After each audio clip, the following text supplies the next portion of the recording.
Man, oh man. Doing it live. Baby.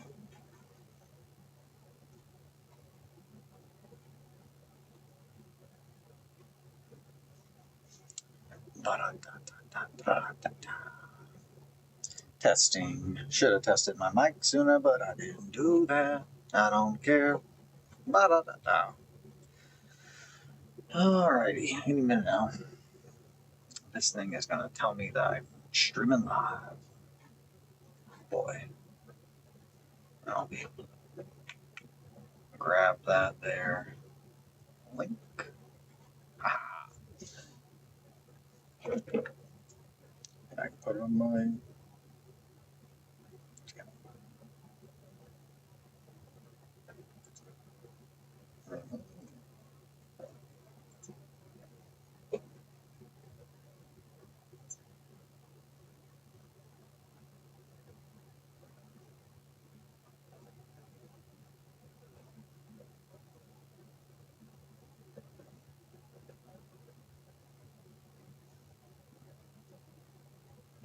Alrighty. Oh damn, we got bright colors. We do. We got some bright old colors on here today. Possum.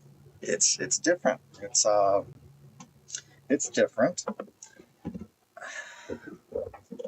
And once I start doing my Emperor's Children, there's gonna be a lot more colors. Which I'm really excited to mess with all that stuff. So I should be doing that. I need to work on my Emperor's Children. I need to do that. Still trying to come to consensus, to coalition, as they say, with Mother. Mother, we are collating. I'm trying to still do some workshopping and stuff. These guys, I spent a lot of time on these yesterday, and that's kind of like where my brain was, and when I thought, hey, that was something that was really helpful for me to have a conversation about with my wife and with myself. And maybe that would be something that would be really helpful for others. So I thought to start the morning off, I would. What's the time? I thought I would show these little guys because I spent a good amount of time on them yesterday, and it's really weird when I look at them and I think about how much time I spent on them because certain things just come so natural, and I don't mean to myself. I mean for all of us. I think certain things, everybody's good at doing certain things. So when I'm working on these demons and I'm painting skin and I'm painting stuff that I really enjoy and I'm really comfortable with and that I understand, time flies. And I feel like I can knock out so much work in just a fraction of the time because I love it. But man, I tell you, I've never done OSL before. And after listening to how Chris Acrylic did it with his little tips and tricks, which I should totally tag people and stuff whenever I mention them. But I'll start to do that. I'll do that with actual videos, not live. That's crazy. So I think a couple parts happened here that I'm not the happiest with, which is also funny because my wife. It was interesting. And new for her as well, in the sense that I am a perfectionist in the extreme. And I think it comes down to when I make a model, I typically have an idea that just gets smashed into my brain, and I can't not think about what this aesthetic looks like, or what this thing looks like that's in my head now. And I pretty much just start working on making it physical. But until a certain level of is done in here, I don't even have the words to explain what I want it to look like, which is very frustrating. And that led me to thinking about how the executive, the functions of your brain. So a big chunk of what ADHD is and what differentiates it from standard thinking is the neuroreceptors and how they fire off, and when they fire off and what causes them to fire off. So essentially, depending on, there's so many factors that determine who you are and the way that your brain works and the things that you're interested in.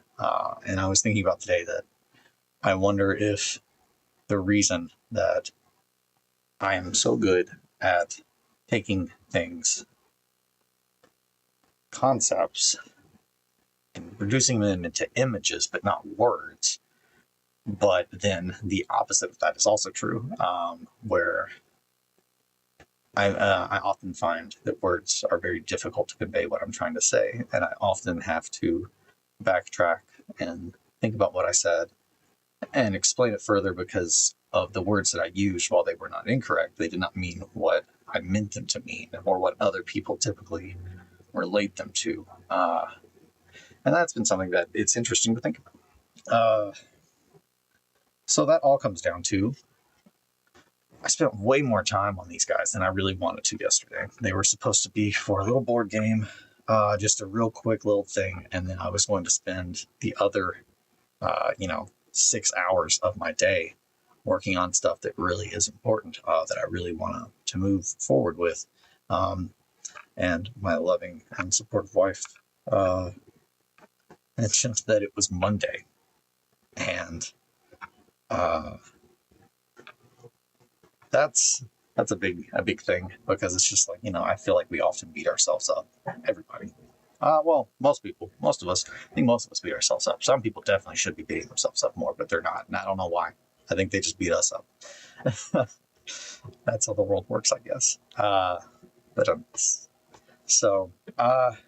yeah, thinking about that, I am such a perfectionist. So when I asked my wife for critiques, she was like kind of thrown off because it's just like, oh, well, this looks way brighter here than it does over there, like, and vice versa. Whereas that's the things that I was normally okay with in my art, like that are clearly like, yeah, you can tell that that's not how the light source on the blue one in particular, that's the one that catches me the most. And I think it's just because it was difficult to spray. And I went back and I tried to fix it multiple times. And there's so many factors here. And I think that is what I was trying to get at with all of my rambling is the problems that you have in life, whether they are in modeling, whether they are in storytelling, whether they are in reality or whatever, are very, very rarely ever one thing. They are almost always multifaceted. And I have become happier the more I'm able to step back and process that and think about that instead of angrily, because it's very easy for me to turn my emotions and stuff into being aggressive and anger because that is so much more preferable. It's way easier to be angry and to be aggressive and to be combative than it is to try and think about the problem. And this isn't like when you're talking to someone, I mean, it is, but I mean, like, even just in here, at least for me. So hopefully anyone else can relate to that. But I think that is so much of mine, and I think the issues that I see other people talk about when they start talking about getting into the hobby. I think I have frustration here, which I'm not done with. But at the same time, like I can very clearly look at this model and it's not done, and I can say that this is one of the best models I've ever painted. I'm very, very proud of it. There are definitely some parts of the skin that I could not replicate. I don't know what order I did them in to get that. I know I wouldn't be able to do it again though. It's unique, and that is priceless to me. And I think anything that's unique is beyond value. And I'm not saying money. I'm saying the opposite of that. When I mail models to people, if it's not something that, I've never sold a model, but I've mailed things as gifts. And it's just when they ask you how much do you want to insure it for? It's just how much do you insure something that's priceless? If it's destroyed or lost, there's no amount of money that'll make you feel okay that the thing that you made for someone as a gift that you put all that time and work into, they're never going to get it. You're never going to see it. It's just gone. Man, I just realized this is longer than the base. So that is why it's not completely level. I never realized that. This guy fits out just a little bit longer.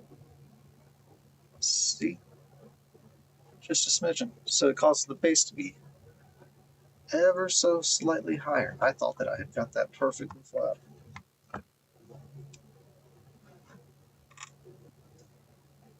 Nope. Just a smidgen. I'll fix that. I'm not going to break it. So, okay. The whole rantings. All that was coming down to, and I know that a lot of other people have made videos like this. The difference is, I'm not them. I didn't have that recollection. So, if your brain's more like mine, if you think more like me, maybe this will help you. But yeah, thinking about the fact that these are going to be used, it's alive and moving while you sleep, I believe it. Man, I don't know.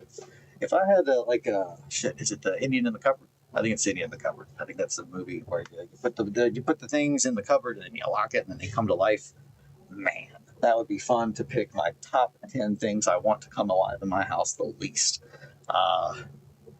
Frustration is on the list. The Paramore is probably the number one thing on the list. If that was alive, I would hate it so much. It's very, very bendy. I imagine that it does a lot of spider crawling. Like, I imagine that it bends its limbs backwards and then walks like upside down wise, like that. But with the limbs broken and bent the other way. I imagine that's how it does a lot of its walking and crawling when it's not dancing and pirouetting across Imperium. But be that as it may, I suppose I could show more pictures of these. I'm off on that tangent stuff now. At this point, we're just kind of talking, guys. I'm sorry. But the issues that I came down to: one, use Muswell Black. I think that was a mistake. I think my black is too black in this case. While I do like the visual of it, I think that it would have been much better done with sticking with a natural color. And that is, I think, the biggest issue with, I think, using this kind of super ultra matte black. Whether it's the Musso Black, which I really need to figure out how to pronounce that because I want to pronounce it correctly. So if anyone knows how to do that, let me know. Musso Black, I'm going to call it that until I get correct. And Black 4.0 or, any of the other Stuart Simple. I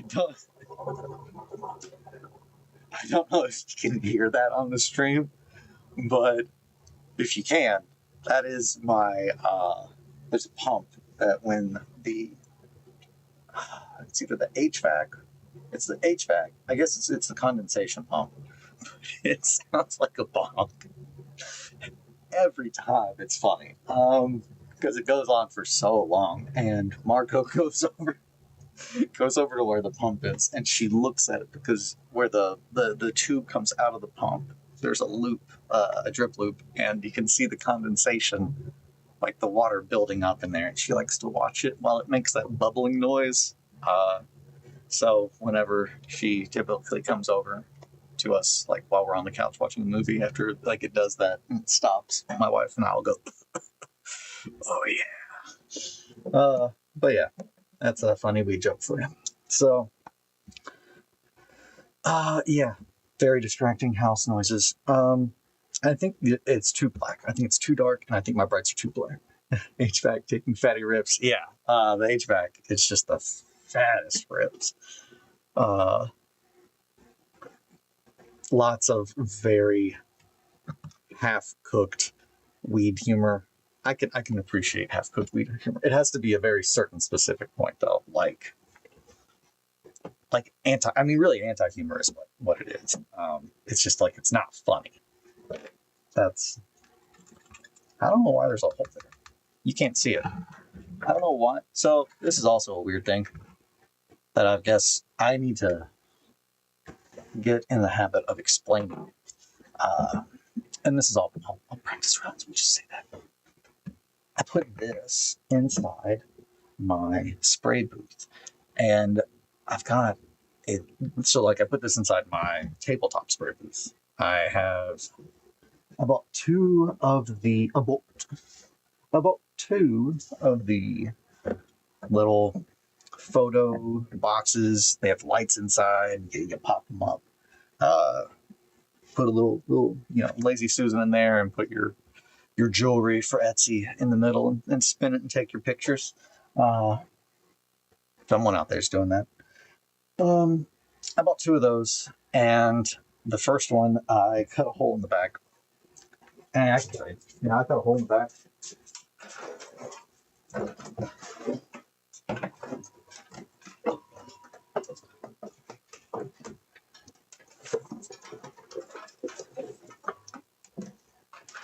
All right,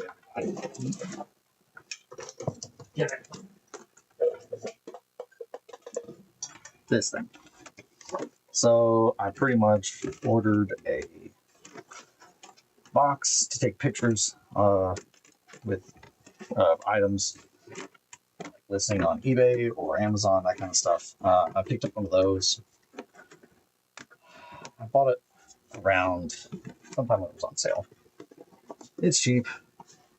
Don't support Amazon unless it's your only option. Jeffrey Bezos is a piece of shit. So yeah, pretty much got a hole in the back, and then I put a bathroom fan in there.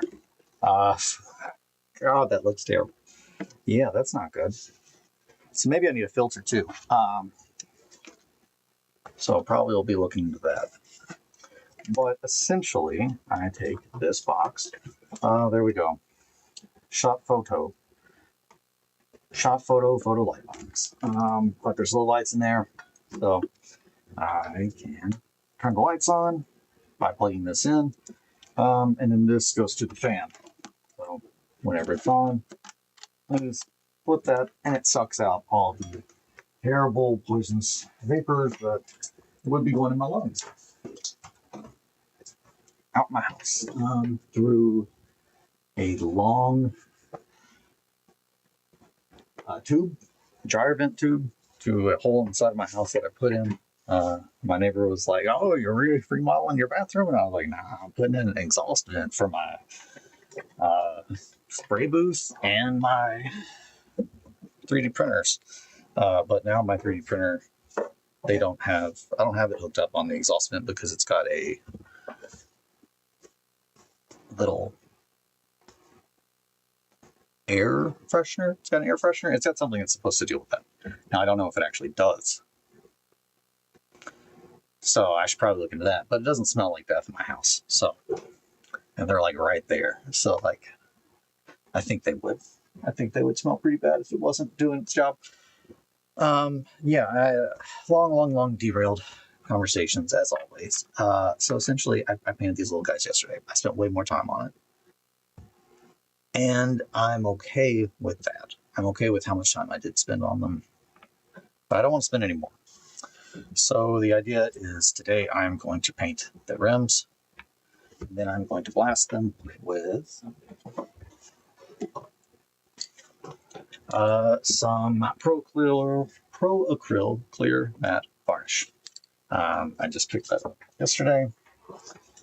I have not tried it yet, but I'm very excited. And then I picked up the matte black primer from Pro Acryl as well.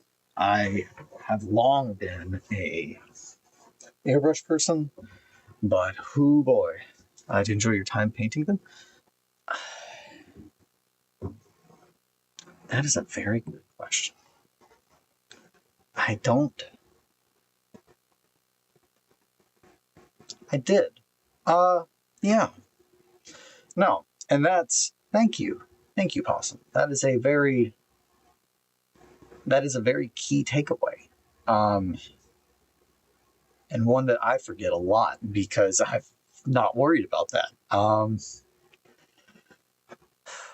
Yeah, no, that's rough, man. But no, yeah, I mean, I did enjoy trying something new because it absolutely is not in my wheelhouse to try OSL lighting, objective source lighting. Yeah, for some reason OSL just doesn't come out of my mouth right. I don't want to say that because I feel like it's a different abbreviation. But yeah, so I guess I did. I did enjoy.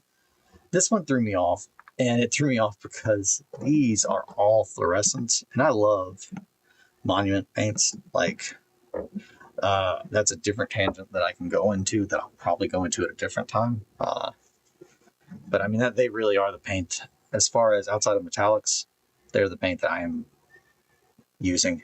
I still have other paints, but really these are my favorites. And I love Scale 75. But I do still have a good amount of Vallejo. But I've really started to think about how I feel about Vallejo. For a lot of reasons. Nazi books that they make are one. They just kind of do a lot of stuff that I'm just like not cool with. And I want to give them the pass and be like, oh, it's because, a language barrier. At the same time, though, we all were here for World War II. We all know who the Nazis were. You don't get a pass because of the language barrier. Quit doing Nazi shit.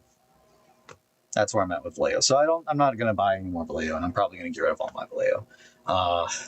Because, one, I am really starting to think about, and I think we all should, who the fuck we give our money to. Like, I'm done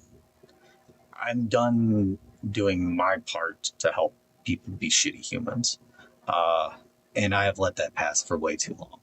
I think me not understanding that a lot of the shitty jokes I heard coming up were not shitty jokes, that people are just dumb and don't have critical thinking skills. I think that had a very big impact on me coming up, and I don't want other people to be impacted as I have. So I did enjoy painting them. That's a very complicated question. I got really derailed as always, but I did enjoy painting them, trying something new.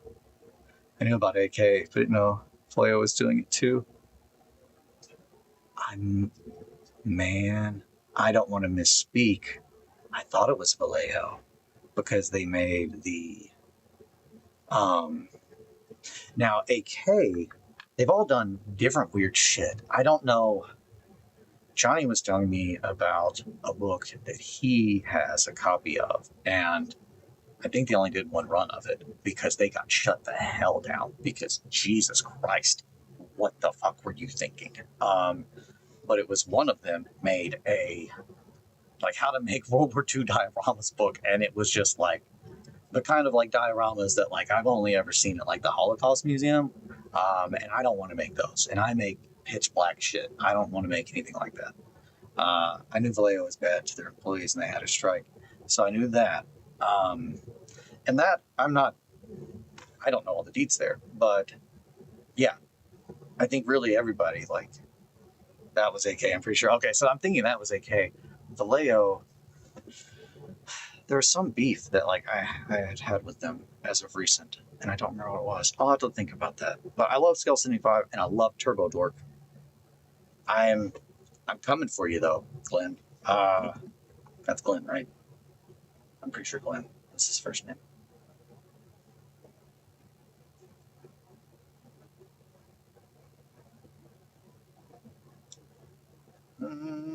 I'm pretty sure.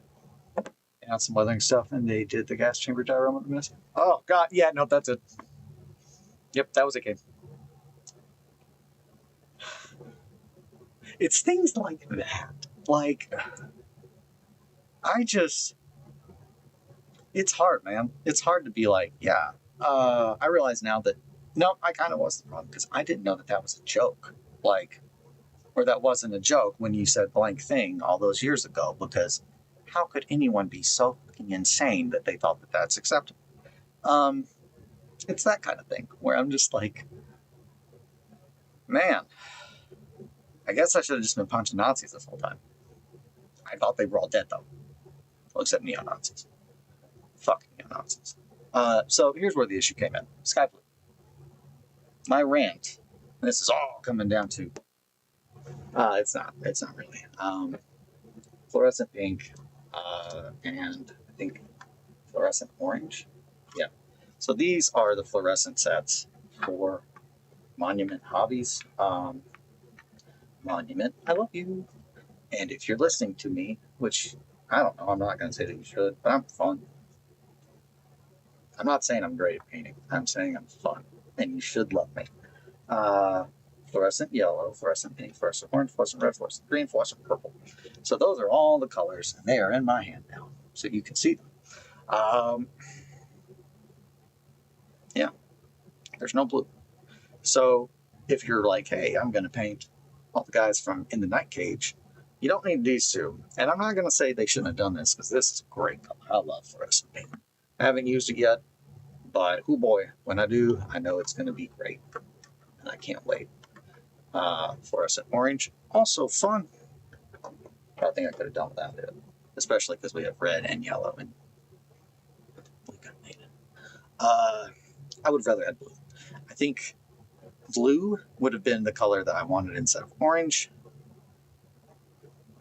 And I realize now that pink is the color that's not the secondary or the primary. And I see why, or where we are now.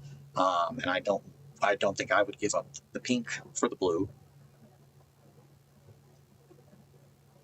Man, okay. So the whole issue came in, though. I don't have a fluorescent blue, and that threw me off and really bothered me. So I had to figure out what I was going to do from there, which quickly I got to sky blue, which is pretty close, but it does not have the same consistency, and I definitely got that with what Chris was saying about transparent white, and it is wonderful. It really is.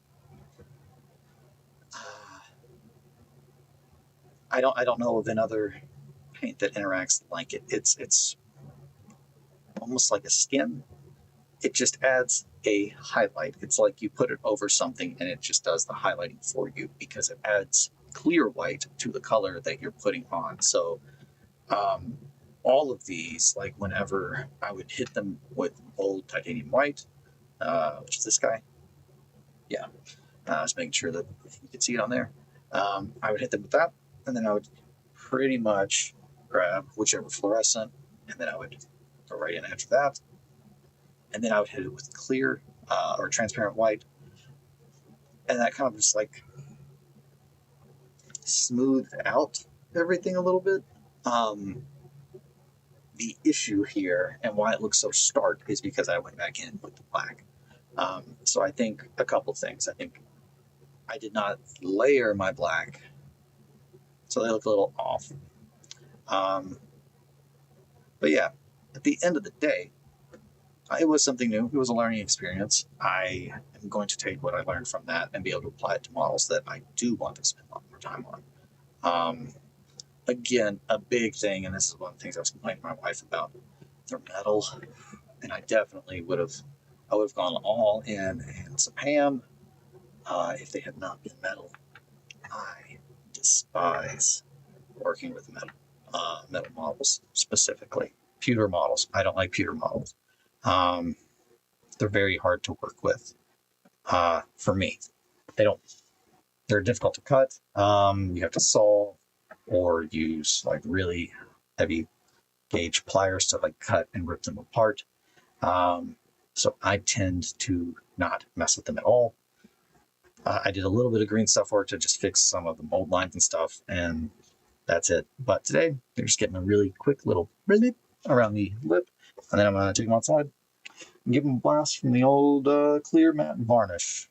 So we will see how that goes, and I will report in on what I think about that, because I love all of Pro Acryl's paints.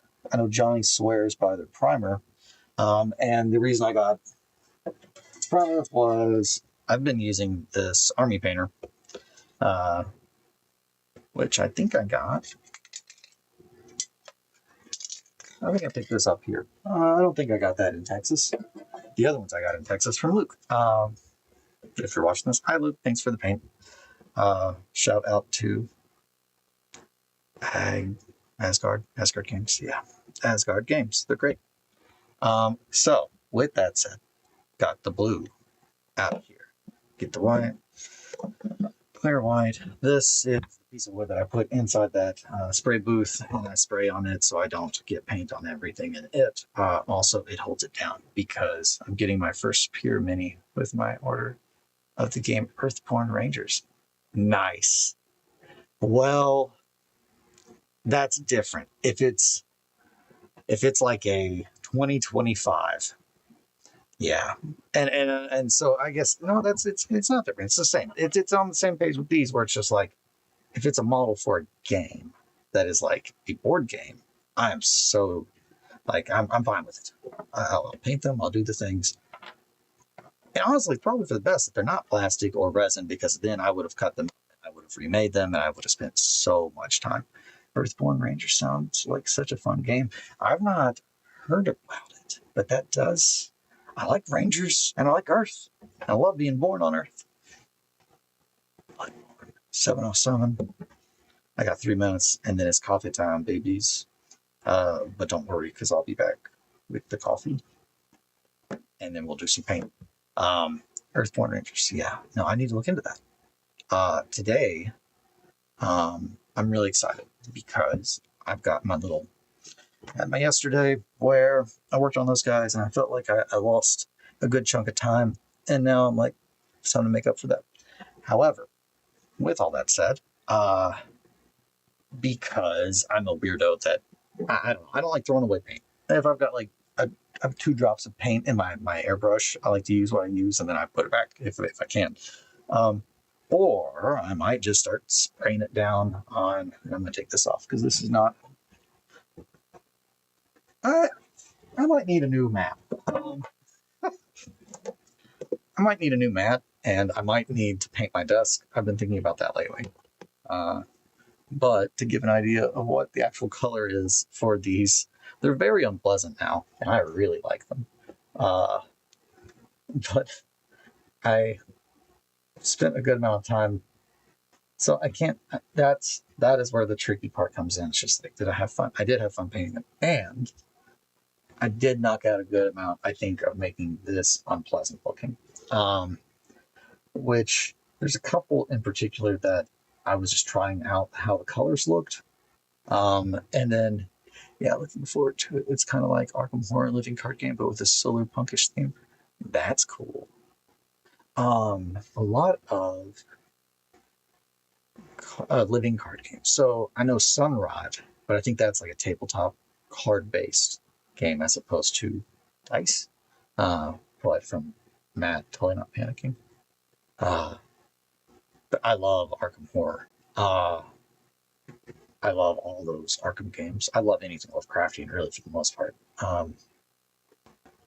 But yeah, so all right, boys, I'm gonna go make some coffee. I don't want to make you all wait. I never know what to do on here. I'm gonna stop it.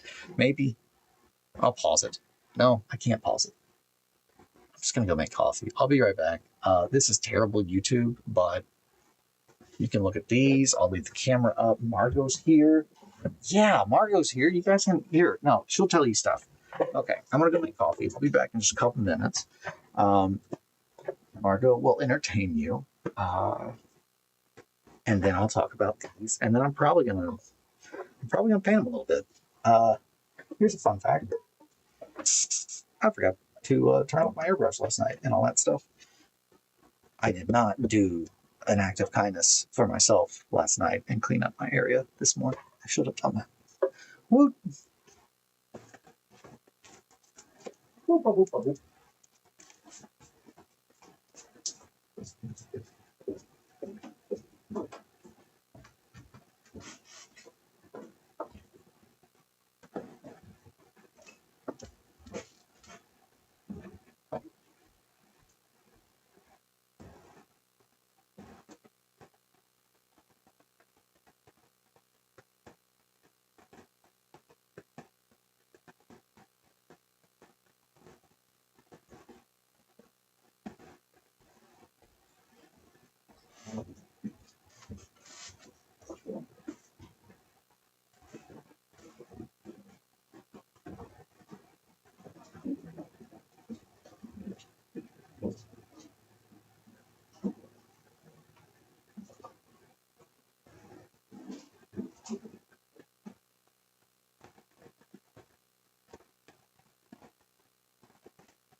Bum, bum, bum, bum. Here I am.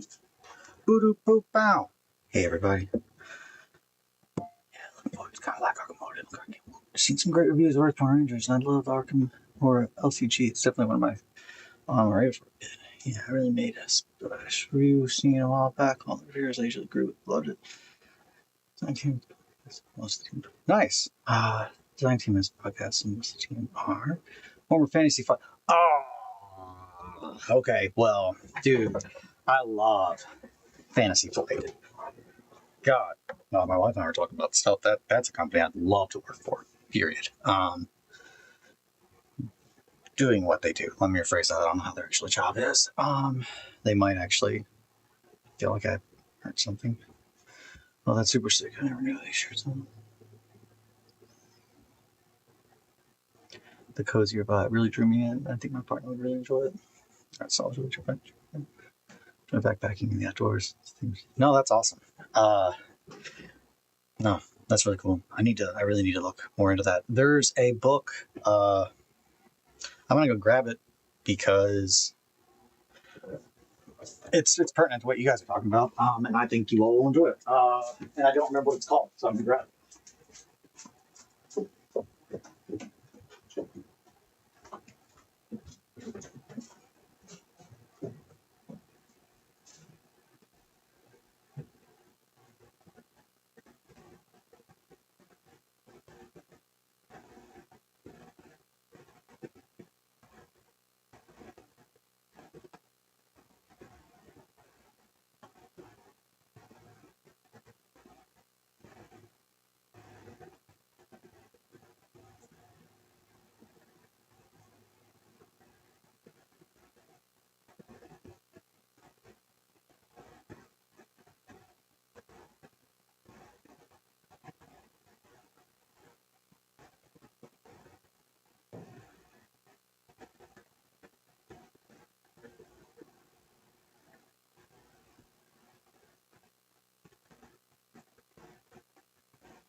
So I was digging through my OSR books, and okay, what did I miss? I got sketch back out. FFG makes great stuff. It's a shame that companies eventually try to cash in on their licenses and take things away from FFG to try and ride their success. Dude, that's it. And that's looking at you, Yellow Parente, and GW, of course. GW is the number one. Yeah, good old greed. They killed the Fantasy Flight like RPG line of Games Workshop. That was the best shit that Games Workshop has ever made, in my opinion. And they didn't make it. Someone else made it for them. I'm very firm in that belief. With the exception of anything that Andy Hoare has ever done, because he's a saint. I love you, Andy. Yeah, phenomenal books. Like every single one of those books. And I mean, even like with Black Crusade, they had like little expansion books that were like about that big, just small, thinner books, not even, like a quarter the size of a rule book, the size of a codex. But it's just like the amount of world building that they put into every one of those it makes every codex look like a joke. With the exception of like third edition codexes, that's when they stop being good. If I'm being real. But Fantasy Flight, yeah, I was devastated when I found out that Games Workshop was dropping Fantasy Flight, because every one of the role-playing games was so good. That is exclusively how I played Warhammer for years. So yeah, I love Fantasy Flight games. Android Netrunner was amazing too, but died because of licensing. Yeah, I'm sure. I think they have Blade Runner now. I want to say Blade Runner was one that was bought by Fantasy Flight Games. Or not bought, but like picked up. Now see, the thing is though, Fantasy Flight, other than their board games, I've only ever played their role-playing games. Like literally if it has Warhammer in the name, I played it. Of their RPGs. Dark Heresy 2nd Edition is one of my favorite games ever. As far as like memories. So is Black Crusade, really, and Deathwatch. All of them have a very special place in my heart. Rogue Trader is the only one I never ran, but I did own a good chunk of the books. I went upstairs to try and find this, because it made me think of what you all were talking about. I'm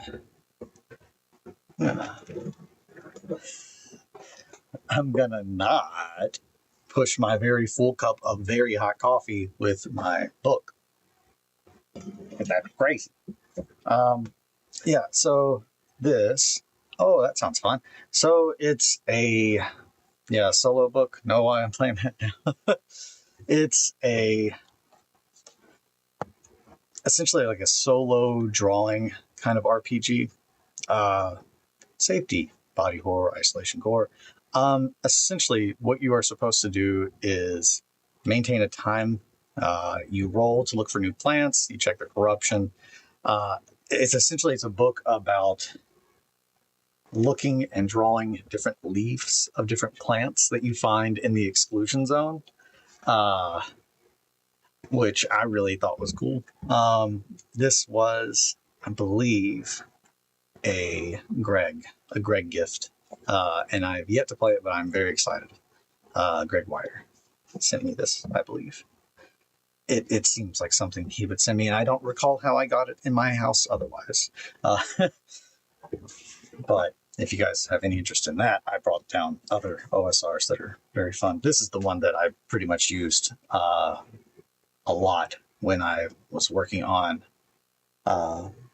my demons, the child inverted and everything. Just a lot of using a example or a framework to try and come up with different concepts, which this one is essentially the game, the Jester King's Dance, is you are like one of the most popular guys in hell. They love you. They love you so much, and you don't know who you are or what you did to get there. So the game is essentially you going to each of these different demons' layers, and performing the dance of the Jester King, and you have two stats, your Jester stat and your King stat, and they affect how you handle things, and different demons, different that you interact with. Obviously, they think of you more as the Jester, and some of them think you more as the King. It's a very interesting. I love the duality of it. It's very. I'm the target audience. But yeah, it definitely makes for some really interesting little story building, thinking sessions. It's what initially, when we were trying to decide what was going to be the big issue with Visterion, that is one of that, and tarot card readings were the two main ways that I tried to meta divine what was actually the big issue going on at the Visterion gaming event. I like to do that kind of stuff. I love anything I can do to blend reality with the game. Is just watercolors are next level choice. Oh man, that's wonderful. Yeah, I saw that on a channel called Chris Payne. He plays solo RPGs. I immediately thought it would be fun to paint the plants with watercolors. I had not even thought about that. And like Kelly does watercolors. Like she's such a wonderful painter. But that was one of the things, like, I was like, I'd love to see, I'd love to play a game with you where we draw like little plants, just kind of like a winding down kind of game. And I didn't even think, but yeah, I bet I'm going to see if I can get her to do that. That'd be really fun. If there's no interest in these, I can like talk about anything else, or I can just get back to painting. I only brought them down because I was trying to find this guy and I could not find it. And I was like, where the hell did that go? But the rest of these are just pretty much other OSRs that I have either not played or that I love. And the ones that I have not played, I also like, and I'm excited to do something with them. I love OSR. Whenever I got back into this hobby, I guess, I don't know, when did I OSR? I found Merkborg. Greg sent me Merkborg around the same time that I was working on Wretched's rules. So I'd have to look at the dates, but it's longer than I would like to have admitted. These are pretty desaturated, and I really like that. Jester King also sounds interesting. I like mechanics and skill like that. Yeah, it's definitely, I can get my little paper, so I can show you my insane ramblings. Which I'm not showing anybody, so that'll be kind of fun. That'll be a fun little thing. It's upstairs.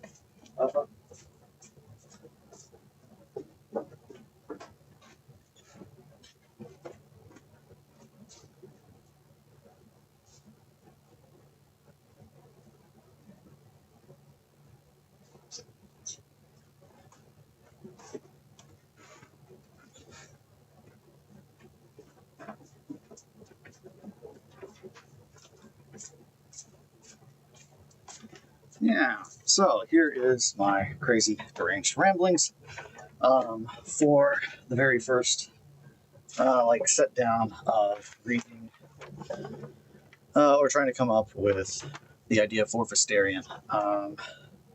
The whole thing revolved around sleeping, people falling asleep and then pretty much never waking up, and an invasive blackness, just pure pitch black, which is another reason why I used all the Muswo.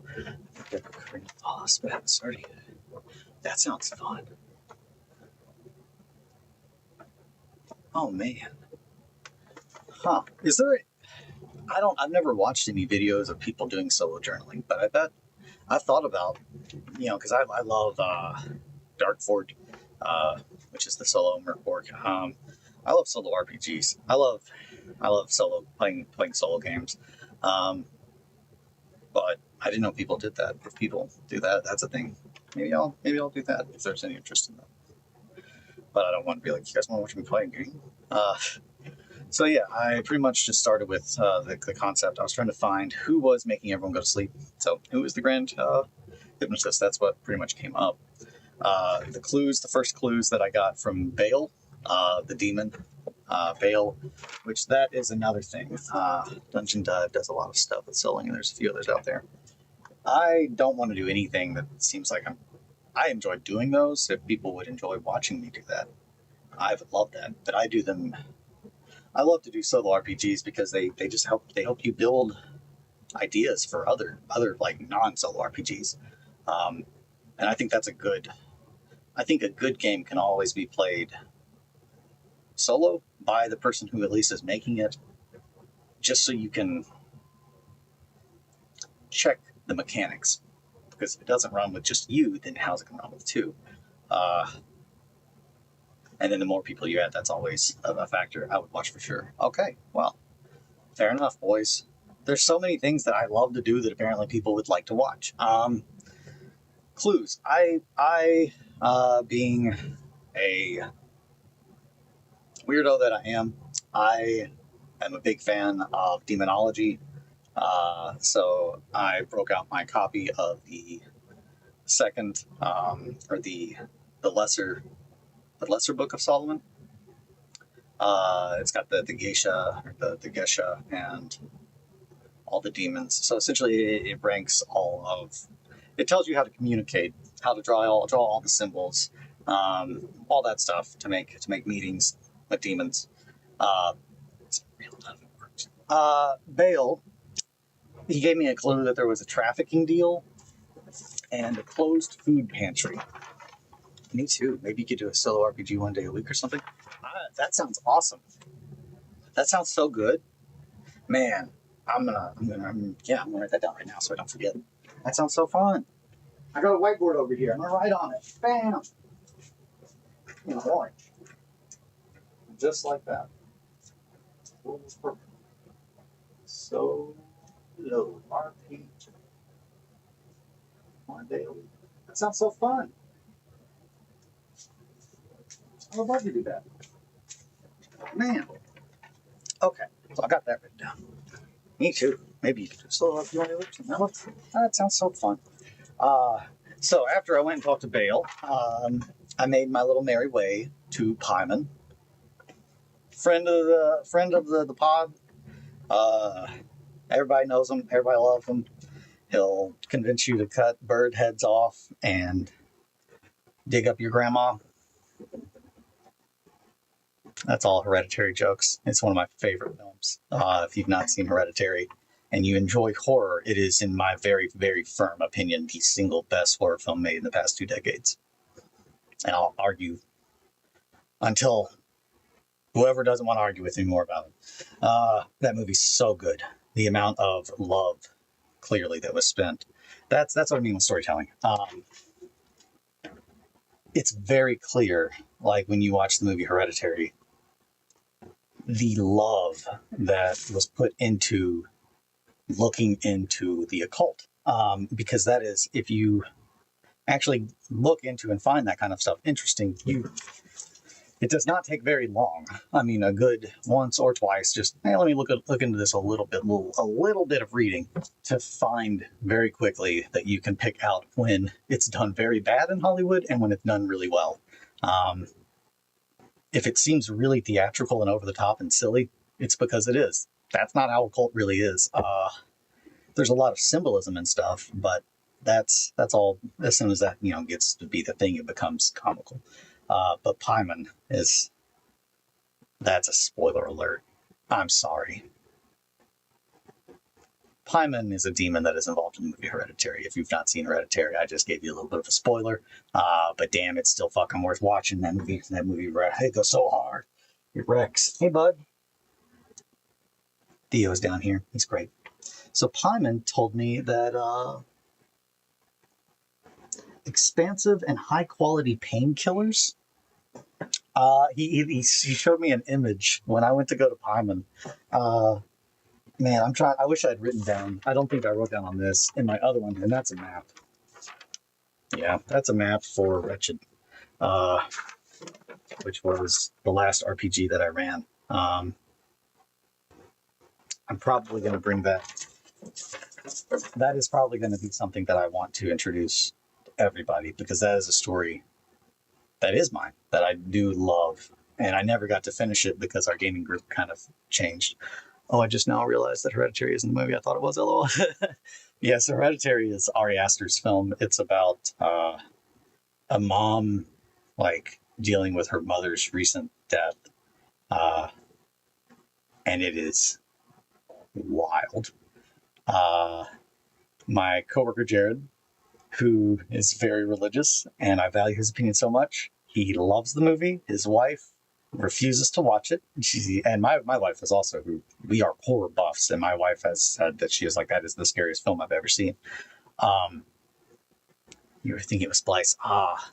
Hereditary. I can't sing its praises enough, but it's because of it's the movie you make if you love horror. You can't make that kind of film without loving what you do, because then you don't put forth the effort. That's why it's so good. That movie is so good because there is a scene. It is one of the most challenging scenes I've ever seen in film. And there is Jared is the most based person I often disagree with. He's really based. I love Jared. I love Jared so much. He's just very down to earth. Despite we have the same values, we have different beliefs. That's it. As far as how we treat people and what we think about the world and that kind of stuff, we are eye to eye. It's just I don't believe in the rest of the stuff that he believes in. But the stuff that he believes in doesn't make him a bad person. Doesn't make him a bad person, doesn't make him a good person. I mean, the things that he believes, they have shaped his values. So I guess that kind of good and bad are just words at the same time. I'm not trying to argue that. I'm getting really derailed here, baby. Oh yeah, and also Pyman showed me a fake passport, which I did kind of find funny. In the sense of keeping this in mind, that this is supposed to be, I was doing this for the 41st millennium, and I'm talking to these demons, and the first one's just like, there's a trafficking deal, and there's a closed food pantry, and I'm like, dude, we blow up worlds for the good. Like, it's like, man, that world's lost. We gotta blow it up because, like, it's better that entire world is gone than the next world also be gone too with it. And you're over here like a closed food pantry. Okay, Bile. Or Bale. Bael. I think it's Bile. But yeah, so, and then Pyman was like, his clue was there is expensive, high quality painkillers and fake passports being used. So all of these things, the first two demons I talked about trying to figure out what was going on with Asterion, just told me a lot of like regular human bullshit. So then I went to go talk to Belith. Belith gave me some treasonous action images as well as envelopes of cash. Again, keep going down here. I went to see person, wire transfer receipts, crossed fingers. Again, Asmodai, class warfare, mercenary troops, Minia, watery graves, suicidal encouragement. And this is where it started to get fun. And I mean that in like a dark note, not a, ooh, here we go. So all of the demons that I talked to in my little story building event, they kind of gave me a bunch of man-made issues. And that is absolutely where I slowly started to turn to, of course it's not going to tell me like, oh, it's one of us. Because that's not how any of this works. And I think that was a very interesting thing for me to think about, because when I first opened it up, I was very, and this is me, I don't know, I think there's part of me that wants to be jaded. But yeah, this demon descriptions adapted from mythology.net. Disclaimer: descriptions are not meant to be fully accurate to the mythological roots. They are meant to spark your own creativity.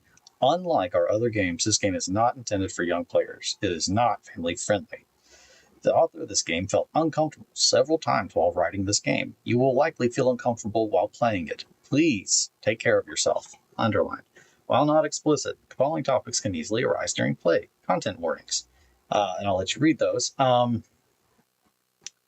And while demons, I like that demons might pop up in the game where you go to hell and talk to demons. But it's a hack of waffles for Esther. So, no Nazi fascist racist good stuff. Hell yeah, brother. So yeah, I very much, yeah, you, dear player, are not the Jester King. You are not playing as them, but watching them and documenting their journey. So,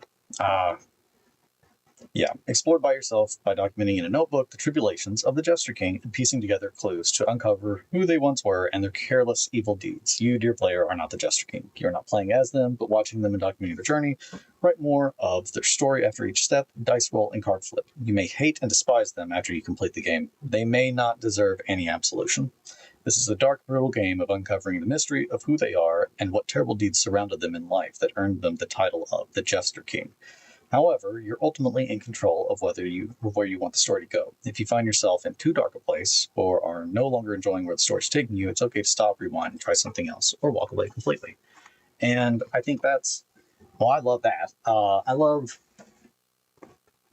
love seeing those kinds of messages in books. And I think this is me talking here, Eli, a good thing for everybody who plays games would be to probably open up and read the first 5 pages of every Warhammer or whatever, and find the book where, like, the first rule is just like, hey, have fun, don't be an asshole, because that's,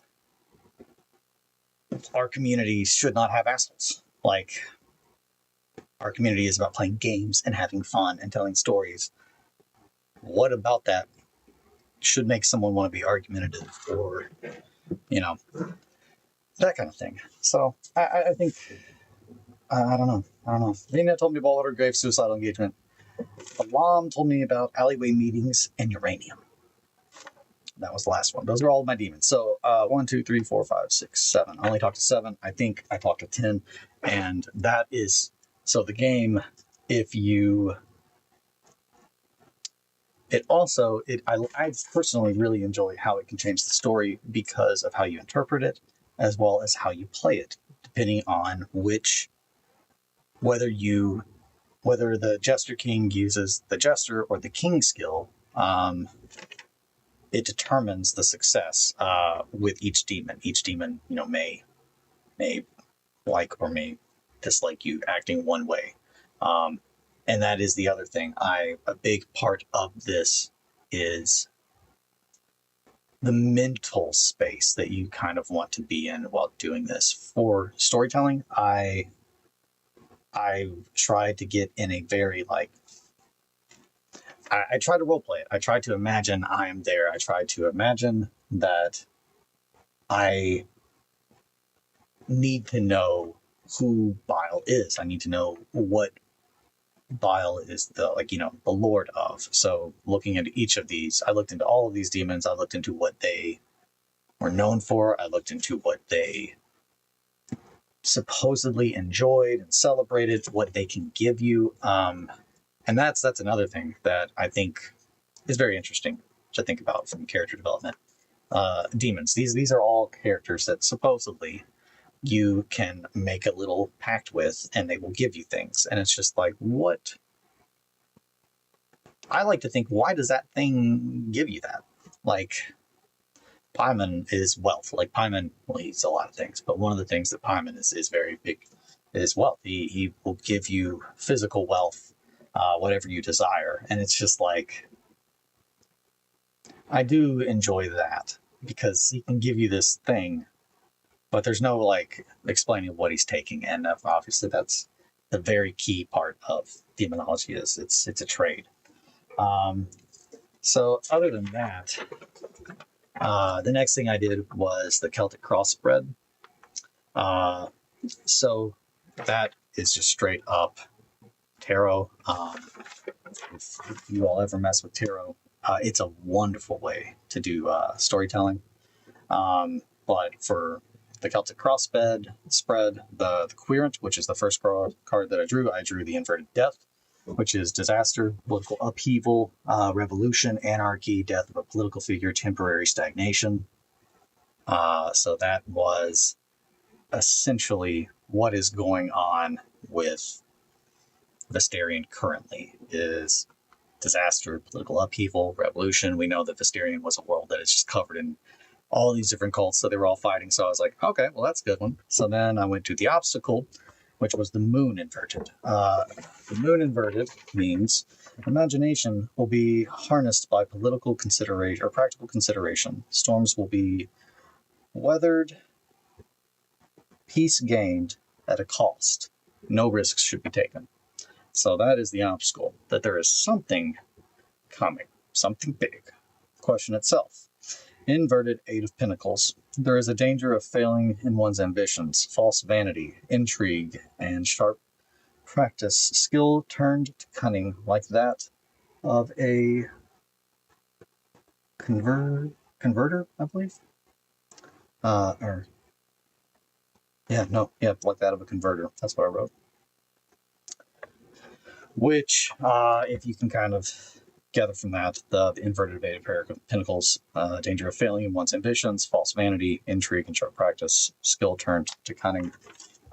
This is where I started to fashion the idea and the concept of the child inverted. The idea of all the things that I don't like about myself, but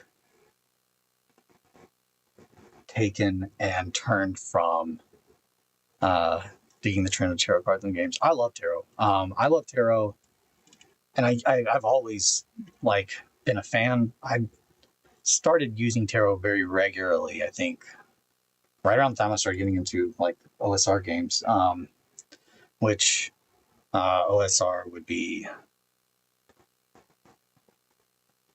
Old School Revival or one source rulebook.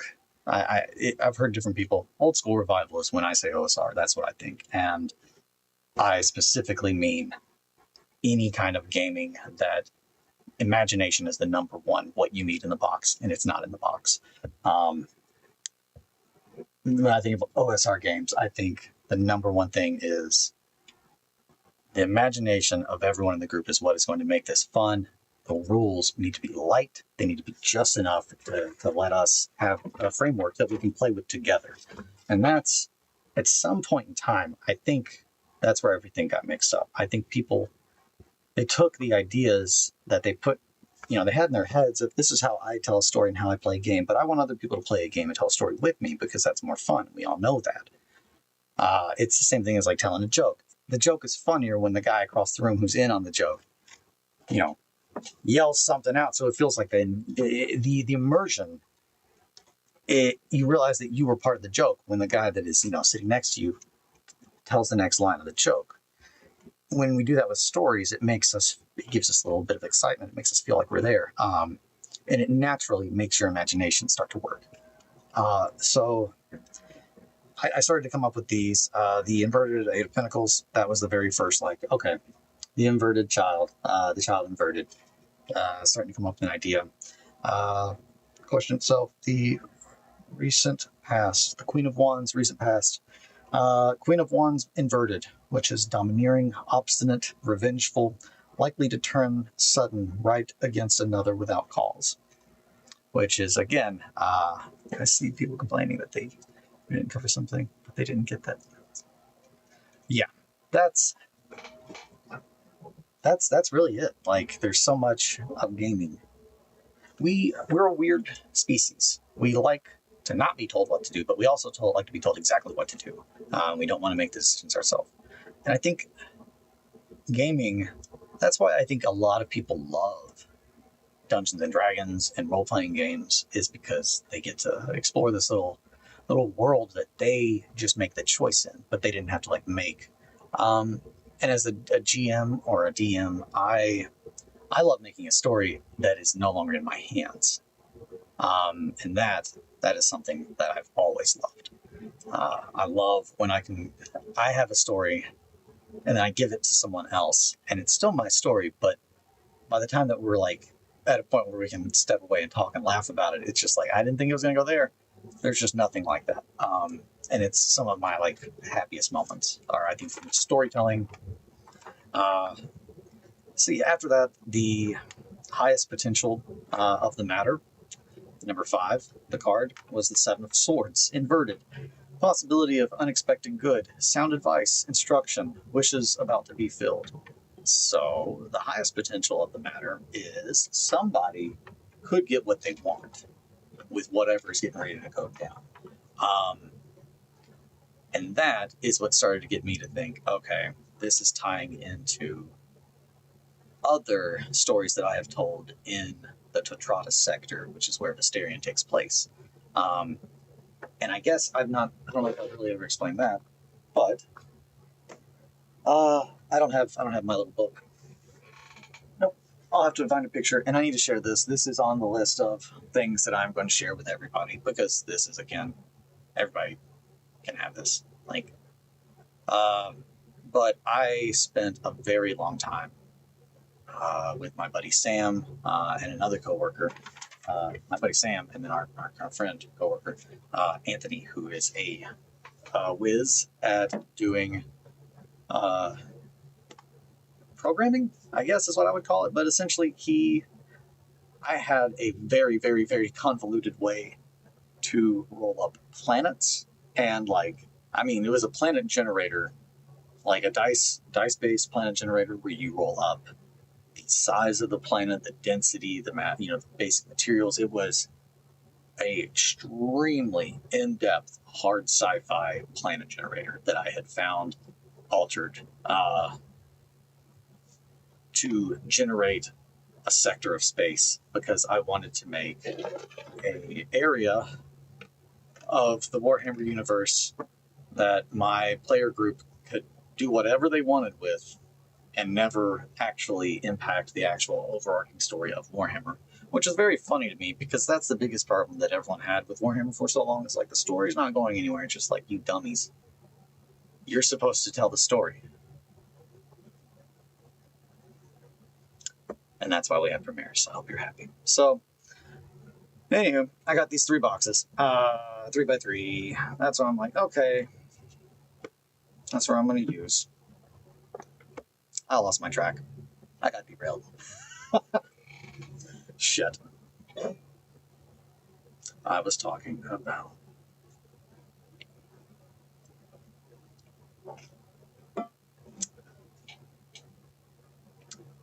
Games Workshop, RPGs, Games Workshop dictating what you do with your guys, your hammer, Mr. Pink. I was trying to make a place where anyone could do whatever they wanted, and it would impact the overall story, but there was still a square of continuity programming. Yeah, that's... so the idea is that we were going to take this very large section of space and make it, flush it out. So pretty much I took this little cube. I'm gonna get a whiteboard. I have so many whiteboards. Why don't I use them? It's above my head. RedWetSkeleton projects of Blood and Steel. So that's one. I'm gonna erase that because I remember that.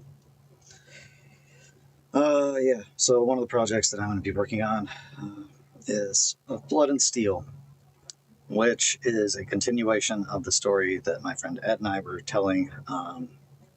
It is a Zone Mortalis campaign in 30K that is pretty much, it details my third Legion company, Screaming Canvas, the Weeping Canvas, sorry, and his first Legion dudes that show up. When Ed passed, I was really sad for many, many, many reasons, but that one of the things was we really had looked forward to continuing that story, and we had talked about where we wanted to go with it, and there were a lot of concepts that we talked about that I'm really looking forward to finishing. And after talking about it with his wife, and getting her blessing, making sure that I'm not wrong in thinking that that's what he would want. That's one of the first things on the list. So the Menagerie of the Child Inverted, that is an ongoing thing. Mothership something. That was probably me saying I need to write stuff for Mothership. because I love that game.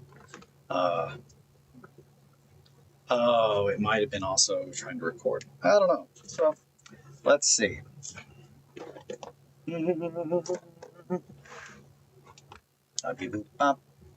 So the Tortrada sector, when I started to draw it,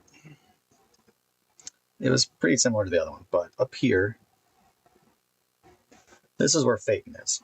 So Phaeton is the only inside of a sector. There are different subsystems. Phaeton is in here. I'm really trying to remember. I want to say it's 2. I want to say it's just 2 right in the middle. And then this is Wolfnod. I remember that. Wolfnod is a subsector.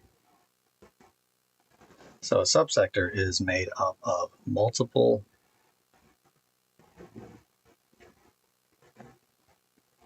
solar systems. So this could be the Sol system, which means that that little dot is the sun. So Wolfnod was to the galactic rim. This way is Terra. This is the rim that you're thinking of. Rim. This is out towards McCraig. And then this is, I'm trying to remember what the west, essentially, of the map of 40K is, the Milky Way galaxy. So up here, this is initially I did this wrong. There are 3. There are 3 in the middle, and I'm remembering now. I want to say it's like this. Something along those lines. The book is somewhere upstairs where I initially drew all these. Long story short, in Sector Tortradas, the tech priests have been messing with shit that they shouldn't be messing with since the Dark Age of technology. This is just absolute riddled with warp storms. So is this. Both of these subsectors of space are riddled with warp storms. This one is actually, one of these is called a missum. And a missum is Latin. And I remember that it had something to do with trash or derelictness. So essentially, the idea of the tech priests of Phaeton was, during the Dark Age of technology, when everybody is leaving Terra, when we are colonizing space, the tech priests of Phaeton arrive here, which subsector Phaeton, I want to say it's Thule. It might just be Phaeton, though. One of these is Thule. I'm going to have to get my little map. Anywho, Phaeton has a really good idea. And this is, I guess, I got really derailed here. Man, I'm really sorry, guys. I started drawing a map, and I don't really remember what I started drawing this map for. And I just kind of started talking to you guys about that. And I just am watching the people leaving now. So, yeah, this is just, Wolfnod was just a sector that was all at war. So that was a good way for me to, like, if I wanted to play Death Watch, I could go down here and we have a bunch of orcs. And this was based off of me looking at actual maps for 40K and determining where, the closest wogs were, looking at the green, like, at the orc codexes. So looking at a bunch of different sources, I slowly started to populate different little solar systems. The one that was the first would, of course, be Phaeton, which Phaeton has 2 suns that are locked in geosynchronous orbit, which I spent a good amount of time learning about how that works.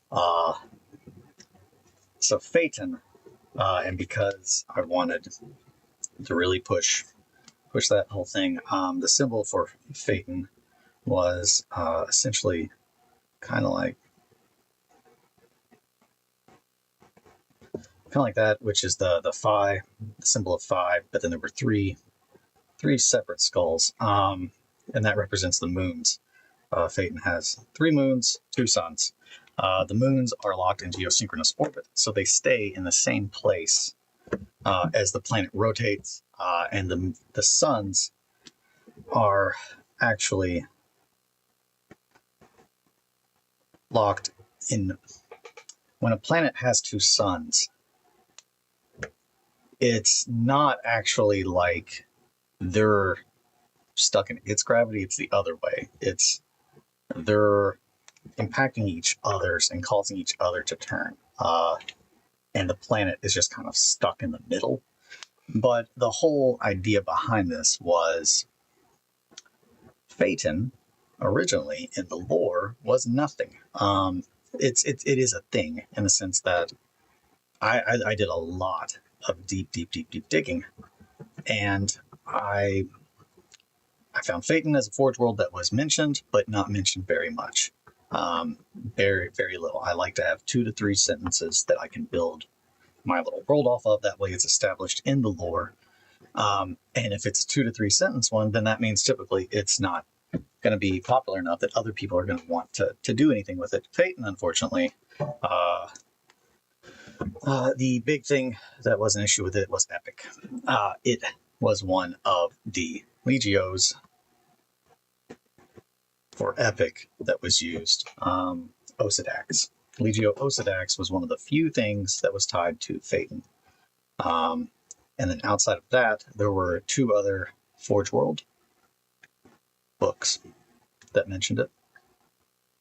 So outside of that, that's where I got my original Dragons of Phaeton.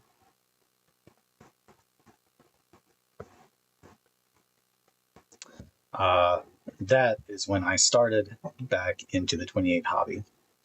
I did not plan on this being a really long history lesson about me, but this is kind of where it's turned. I was explaining how I like to use tarot and other things to tell stories. I like to pull the stories that I tell from other existing works, in that I like them to be grounded in the universe. I wanted whatever I worked on in Warhammer to be something that was canonical, because I like that, but I wanted it to be something that I could do anything I wanted with. So I was a little bummed when they brought back Osidax into Adeptus Titanicus 2018, because that meant that they would be telling more story. So they started to tell more story of Phaeton. The story that I told of Phaeton, I think, is much better, but it still kind of works. The story that they have recently added in the lore is in 40k. At a random point, one of the machines just started making this unknown kind of tank that had been deep programmed millennia before, which in their thing it said that it caused a big rhetoric debate between Phaeton, between the priesthood of Phaeton, because some of it viewed it as heresy, some of it viewed it as divine. And that gets to where my story of Phaeton. The biggest thing about Phaeton to know was they were the second most productive, successful Forge world outside of Mars. When Mars saw this during the Great Crusade, they did not like that because GW retconned your headcanon. They did, yeah. No, GW essentially kind of, they went back and they said that they actually did want to play in the place that I already had spent a couple of years playing in and working really hard building. So yeah, that was, they retconned my headcanon. They did. Pretty much though, Mars and Phaeton had a very not good relationship. Mars being only behind the mother planet of the Mechanicum, and Phaeton was always very much, yeah, do something about it then, which I've always loved. And I don't know, maybe that's why I fell in love with Phaeton, but they did exactly what I would do. And they said, okay, you know what, Mars? I agree. We've kind of kind of been a little bratty. So we're gonna get a bunch of stuff and we're gonna send it to you as a tribute. So they gather a third. So here's where this is like all key parts. So Phaeton. They gather a third of everything that they have. Like priests, machines, everything. They take a third of what is on their Forge world and they put it on a ship. And they're like, all right, we have your your gift. We've got it ready for you. And they're like, all right, cool. And they're like, sweet. And they send it out into the void. As a just big fuck you, they get together a third of all their stuff as a tribute to Mars and then send it into the void of space while just pretty much staring Mars in the face, telling them to go fuck themselves. And I love that. And it does fix the issue because now Phaeton is much smaller than Mars. So Mars is like, okay, Scooch, whiteboard up, please. Oh, I'm so sorry. Yeah, there we go. Okay, so Forge World Phaeton. So they send this over here. This third, I don't know how long it goes on, but eventually it lands. And there is so much shit on this ship, on these ships. I'm assuming it's a fleet. I'm assuming this is an explorer fleet that they essentially build, load up with a third of the Forge World's things and send into space. And when it arrives, it turns into the Forge World of Automedion, which is the Firebrands. If you are a fan of Adeptus Titanicus, they are the Legio that are birthed from Automedion. Now, here's where my headcanon, I think, is good. Mars, remember, they really don't like Phaeton. The Firebrands suck up to Mars so good. They're just like, we don't want anything to do with these guys. We are all about Mars. We wanted to leave in the first place. So they become really good allies with Mars. And they are very heavily involved in a lot of conflicts of the heresy, whereas Osidax is not seen. That is because the traitor side of Mars, the Death's Heads, so Legio Mortis, the War Master is like main dudes, his favorite, Legio Mortis. He sends them pretty much, now he doesn't send them. This is the Fabricator General. Fabricator General sends a shit ton of Legio Furians, I believe, and Mortis to try to kill Phaeton, because the Fabricator General knows that Phaeton doesn't really want to be involved in any of it. Like, they don't like Mars, they don't like Horus, they don't like the Emperor, they like Phaeton. So they're just like, we need to nip this in the bud before he can come to do anything once they make up their mind. And I don't remember off the top of my head, but it's the something rift. But there is a whole section in the book that talks about Legio Osidax that goes on to how they all just get culled by Legio Mortis and effectively are removed from the war. So that was that's what pretty much Games Workshop has done into my canon. My headcanon was that Phaeton has never, ever for a moment, because why would they, given a shit about Mars, that Phaeton not only does not accept Mars's authority, but it's just they don't even consider them, they were going to do the thing, sending out all the stuff because they're setting up franchises. They weren't, it just happened to line up, so they said, yeah, we'll avoid conflict, but we were going to set up another Forge World over there anyway. And that led me to thinking that if they already did that once, they would do it again. So we get the other forge. And initially, that's where my story kind of turned. That one I had being lost. That void was lost in the warp, and they actually are now a tainted forge. It was a birth of essentially like a demonic forge. And then I kind of came up with a chaos god, the god of the maimed.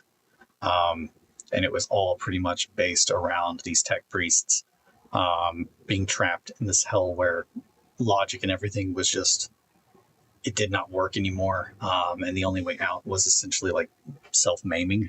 And that was how they pretty much became enthralled this god.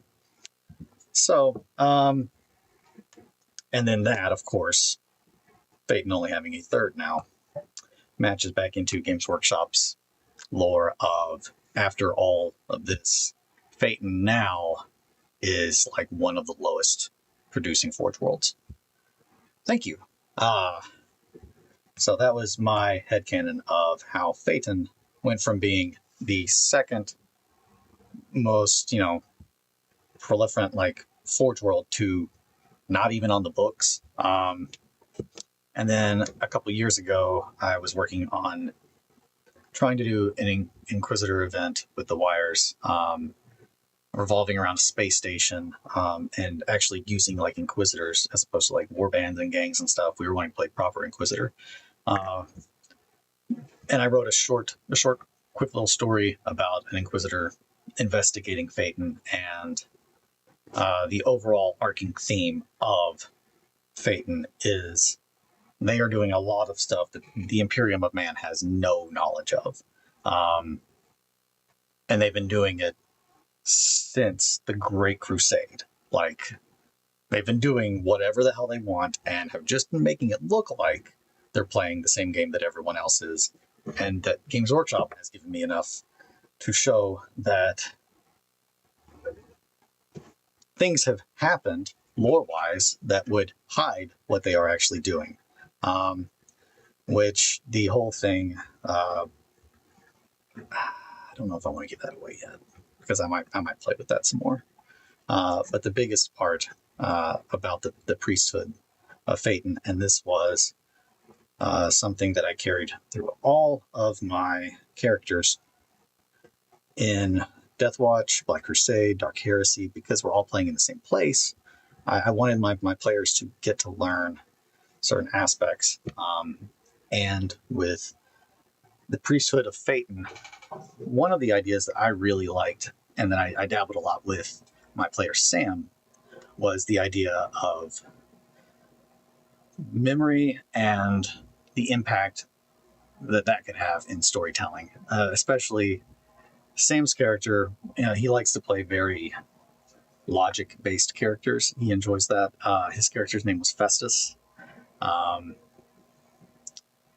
he was a heretic, which essentially is a tech priest that is not heretical in the sense that, like, they're not like, oh yeah, chaos gods. They like to do things that are not by the books. That's really what it comes down to, is if your religion is just so insane about like doing everything a certain way, the moment you do something not that way, you're now a heretic. So that's what he was.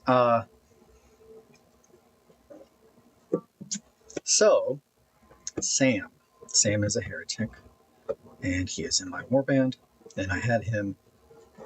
I really liked to play along with the idea of when he would try to pull information about certain things. I like eating a little bacon from time to time. Kinda.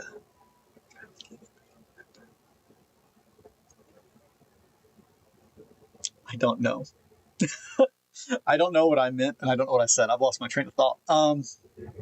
Shit, my brain's been going way too long. This whole thing was, I was trying to explain how I like to tell stories, and I was talking about why I made my little sandbox. I made a sandbox so I could do whatever I wanted in it and not impact Games Workshop's story. But that didn't keep Games Workshop from impacting my story. And that is frustrating, and that is what has led me to think maybe I want to play in my own sandbox. And I have a lot of ideas, and I've talked to people. I've been talking to a couple of people that I think would be really good because I think they want the same thing, and I think everyone will like what we come up with because we have similar aesthetics. But yeah, so that is a big picture thing that I'm wanting to work on. As far as Warhammer, yesterday I said some things. I don't know how much longer I want to spend large amounts of time making things for IPs that aren't mine. But at the same time, I love Warhammer. Like I still want to make Space Marines. I still want to play Warhammer. I still want to do things. I do want to focus on telling my stories more, and putting the more emphasis of time on models for my own stuff. But I do love Warhammer, so I'm not going anywhere. And anything, I mean, like really, it's just games. Just games. I like playing games. I like painting models. So I'll be here. I'll be doing stuff no matter what, and you can use it for whatever game. If you're coming here trying to learn how to do anything. There's a hair on the sidewall. What I was getting at with this was I'm trying to come up with lore and a setting based on my own area because I don't want that to happen again, especially if I put more thought into it and more people get involved. But the idea, I've reached out to someone who you all will like what they come up with as well. So still need to figure out who else I'm going to get involved. And it's going to be a very slow thing, I'm sure. Or not. I don't know. I'm still waking up. I've been going on for 109 minutes now, so we are like an hour and 40. I'm sorry, everybody. But thank you so much for watching. It is 8:30. I'm gonna finish this coffee. I'm gonna wake up and I'm gonna paint on these some, and I'm going to make a plan for what I'm gonna knock out today, so I can actually get really moving on some stuff. Adepticon is not too far away. This guy will be coming with me. Very sick stream today. Thank you, Possum. I'm glad that it was good. I feel like I've just been on all kinds of going to every direction at once, which is kind of what I do. As long as it's entertaining for you all. For me, my brain's just like dopamine. I'm going like one thing to the next. So, yeah, if you guys liked it, then that's good. I've got some very good ideas. I'm stoked. I got to figure out what solo game. Which, yeah, if you guys have any recommendations, if there's a solo game you all want to watch me play, hell yeah, dude. Like, I would love to try that. Man, I'm so excited. I'm going to put a little thing over here for my pins and stuff. That way I can play right here and film it. That'll be great. I'm going to paint my desk black. I'm getting wavy. Okay. Sunrod. I kind of so too close. Glad I could catch the end of the stream. Yeah, dude. That's going to be good. I'm not going to bring the child in. I don't know. So I'm riding up with Clay. And I don't know how much room he has. And I don't want to be a bad guest. I'm trying to be a good guest. So I definitely want to bring my demons to show people, but I don't want to not have room for things. But I'm definitely bringing this guy, so everybody will definitely see this boy. And I'll probably bring some other things too. But yeah, thank you guys so much. If you have any games that you would like to watch me play that are solo games, I would love to hear them. So you can put them in the comments, you can put them in the chat. You could message me on Instagram, anything. But I really enjoyed the chat. I enjoyed you guys being here and keeping me company. You all have a good one. Take care, guys.